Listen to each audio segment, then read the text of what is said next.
فضلا وليس أمرا ادعمونا بلايك للفيديو واشتراك بالقناة. Oh Nare. C'est pour nous rappeler encore plus la finale du K1 Grand Prix. Le face-à-face entre les deux hommes. 2 cm à l'avantage du Marocain. 8 kilos en plus pour Rico Verhoeven. Badr Hari, si le kickboxing avait décidé comme le MMA ou plus particulièrement l'UFC de faire une ceinture BMF, Baddest Motherfucker, assurément Badr Hari l'aurait autour de la taille depuis 15 ans. Et c'est parti, les deux hommes en droitier. Et ce soir c'est celle du Glory qui est en jeu. Et elle est la propriété de Rico Verhoeven jusqu'à maintenant. Et la première attaque avec les poings de Rico Verhoeven, qui va essayer d'emballer et qui touche déjà avec une première droite. Le spécialiste était d'accord pour dire que les débuts du combat seraient à l'avantage de Badr Hari. Mais où en est Badr Hari?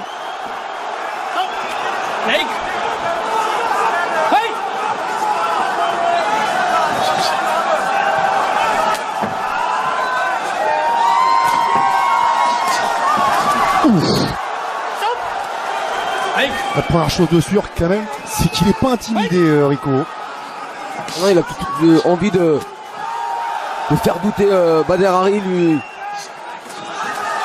Il place des attaques en ligne basse, c'est bloqué cette fois. Et la droite de Badr Hari.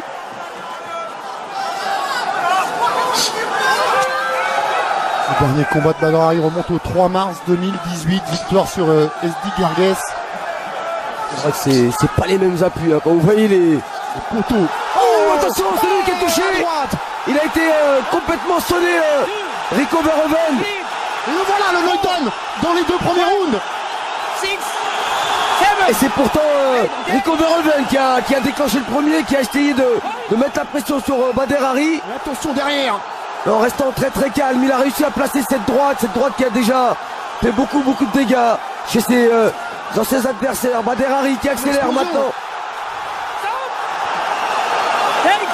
Et Rico qui va gagner du temps pour essayer de récupérer. Et encore une longue minute à tenir.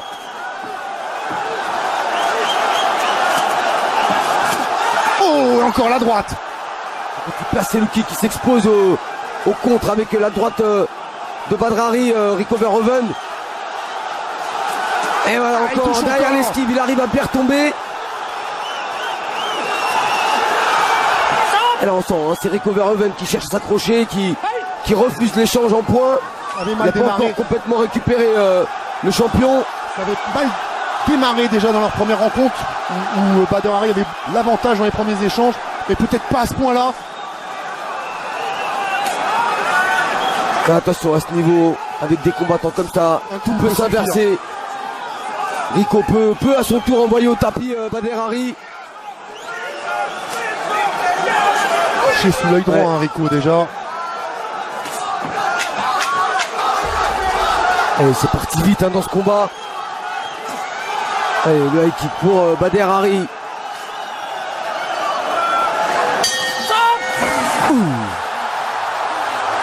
Quelle première reprise déjà. Beaucoup de choses. Un Rico Verhoeven qui a attaqué le premier, qui a voulu mettre en difficulté Badr Hari, qui a contré avec une superbe droite.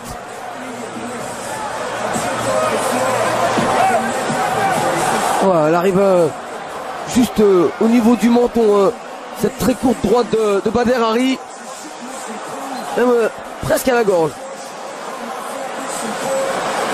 Et heureusement que ça a manqué de précision, parce que si c'était vissé à la pointe du menton, ça aurait été un chaos net.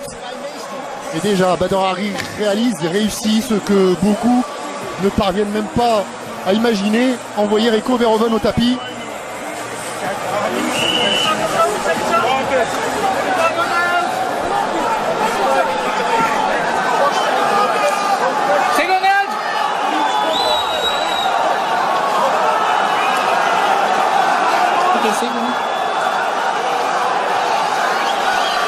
Allez, c'est le Marocain qui prend le meilleur départ. Il a déjà envoyé une première fois au tapis Rico Verhoeven. Oh, il a encore qui va presque plus être dans la position confortable du champion qu'on doit venir bousculer. Mais attention, il sait qu'il doit revenir. Et les appuis. Attention, c'est le crochet maintenant de Bader Hari. Et on sent que ça peut venir des deux côtés à n'importe quel moment. Il y a eu des championnats du monde de boxe anglaise qui nous ont énormément déçus il n'y a pas longtemps. Mais ce combat là, en pied-point, là vous avez pour l'instant il tient son rang. Vous avez deux montagnes face à face et ça recule pas, ça cherche vraiment le coup dur, ça s'engage, ça prend des risques.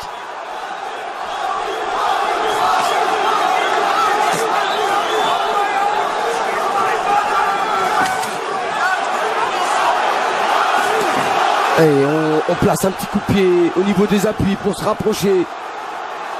Mais ce que veulent vraiment l'un ou l'autre, c'est faire parler le power punch. Là en travaillant plutôt à l'intérieur, c'est Rico Verhoeven, l'autre en prenant l'extérieur avec ses larges crochets, c'est Bader Hari. Il passe en garde de gauche et maintenant Bader Hari place le retourné. Il avait pu lui placer comme il l'avait placé à Stéphane Leko. Mais enfin c'est pas le même gabarit, Leko qui était un des plus petits poids lourds à l'époque. Et Rico Verhoeven qui est l'un des plus puissants actuellement. Il a les points ce soir Bader Hari pour faire mal à Rico Verhoeven, il a peut-être un petit peu moins les jambes. Ouh, attention à ce coup qui arrive juste derrière le coude. Rico il est en train de démolir la jambe gauche de Bader.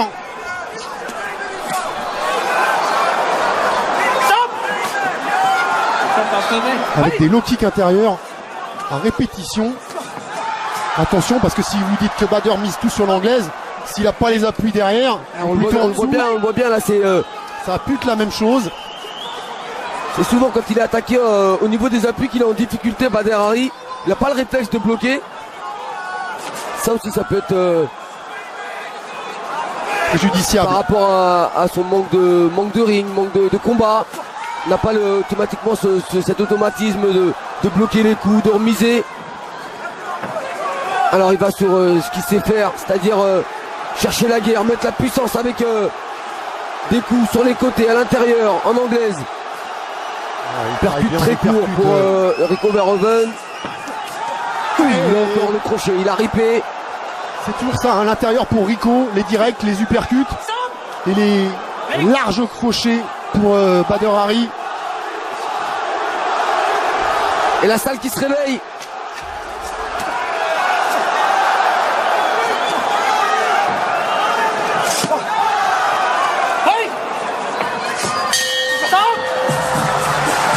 Ça n'a pas baissé de niveau, en tout cas le rythme est toujours le même. Avec un travail très propre des deux côtés. Plus orienté sur les points pour Bader Hari. La question maintenant qu'on se pose, Kamel, c'est est-ce qu'on a passé le money time pour Bader Hari? Est-ce que les meilleurs rounds pour lui sont pas les deux qui viennent de passer? En tout cas c'est parti très vite. Et là on voit cette attaque de début de seconde reprise. On a vu quand même un Rico reconstruire dans cette deuxième reprise. Ouais, reconstruire sauf sur ce crochet gauche qui a été aussi bien amené par le Marocain. Bien sûr, dans certaines réactions, Bader Hari nous a fait trembler, mais dans la linéarité ça a été plus disputé dans la deuxième reprise avec chacun leur moment, alors que dans le premier round on a eu un Bader Hari qui a dominé grâce à ce voyage au tapis. Mais là c'est vrai que le combat commence à devenir dur pour celui qui s'est le plus éloigné des rings, enfin le plus longtemps. Il s'en est éloigné, il est allé au Maroc chez lui. Il a beaucoup couru dans les montagnes de l'Atlas pour préparer ce combat.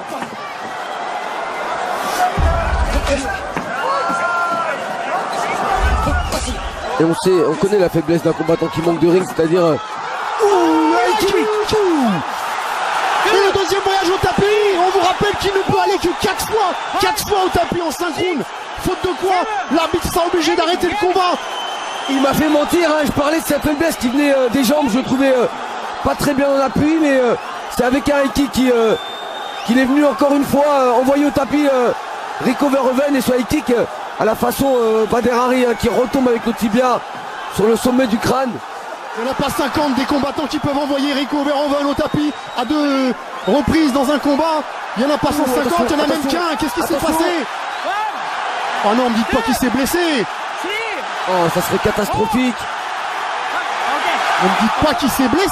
Oh là là.